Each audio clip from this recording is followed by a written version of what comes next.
যে কোনো স্বার্থন্বেষী মহল কিন্তু এসে এখন ক্ষমতা দখল করার একটা বড় সম্ভাবনা রয়েছে। অন্য যে কোনো রাজনৈতিক দল কিন্তু এটার বেনিফিট নিয়ে ফেলতে পারে, চেষ্টা করতে পারে যেন আমাদের ঐক্যটা নষ্ট করে দেওয়া যায়, সেটা রিউমার ছড়ানোর মাধ্যমে। আসসালামু আলাইকুম বাংলাদেশ। আমরা সবাই মিলে এত কষ্ট করে বিজয়ের খুব কাছাকাছি এসে এখন তীরে এসে যেন তরি ডুবে না যায়, সেই জন্য এই জরুরি বার্তা রেকর্ড করছি। অনেক বড় একটা কুচক্রী মহল তাদের সর্বাত্মক চেষ্টা করছে যেন আমাদের ঐক্যটা নষ্ট করে দেওয়া যায়, সেটা রিউমার ছড়ানোর মাধ্যমে এবং সাম্প্রদায়িক দাঙ্গা সৃষ্টির মাধ্যমে।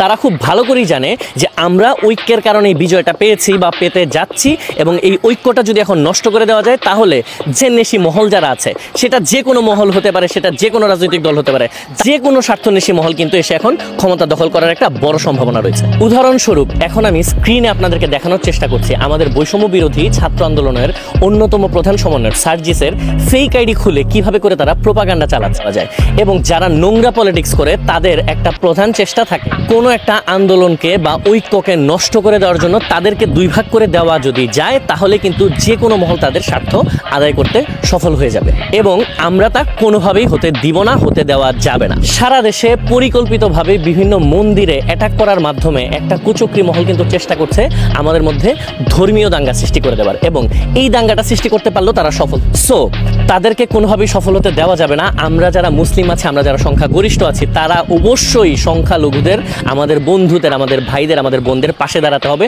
শুধু তাই না, যত জায়গায় সংঘাত দেখা দিতে পারে, যত জায়গায় আঘাত আসতে পারে, আমরা অবশ্যই প্রত্যেকটা জায়গায় মানব ঢাল হয়ে এখন থাকবো আমাদের চূড়ান্ত বিজয় নিশ্চিত হওয়ার আগ পর্যন্ত। যা যা চেষ্টা করলাম, এই বিজয়ের কাছাকাছি এসে যদি আমরা ব্যর্থ হয়ে যাই, এটা কোনোভাবেই হতে দেওয়া যাবে না।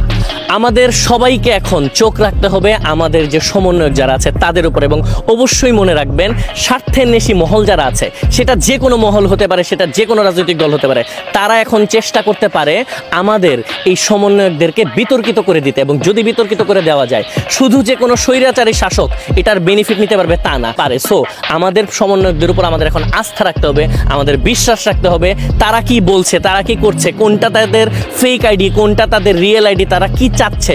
সবসময় সতর্ক দৃষ্টি রাখুন, নিজেকে প্রশ্ন করা শিখুন, কোনো রকম রিউমারে বিভ্রান্ত হওয়া যাবে না, এবং যত জায়গায় ঝামেলা দেখবেন তত জায়গায় মানব ঢাল হয়ে যান, ঐক্যবদ্ধ থাকেন, প্রতিরোধ গড়ে তোলেন। আমরা সবাই মিলে যত দ্রুত সম্ভব এই পুরো বাংলাদেশটাকে, একবার যুদ্ধ করে আমরা এখন স্বাধীন করেছি 24-এ, আরেকটা যুদ্ধ করে আমরা এই পুরো দেশটাকে পৃথিবীর মানচিত্রে একটা সুন্দর বাংলাদেশ হিসাবে খুব শীঘ্রই গড়ে তুলব ইনশাল্লাহ। সবাই ভালো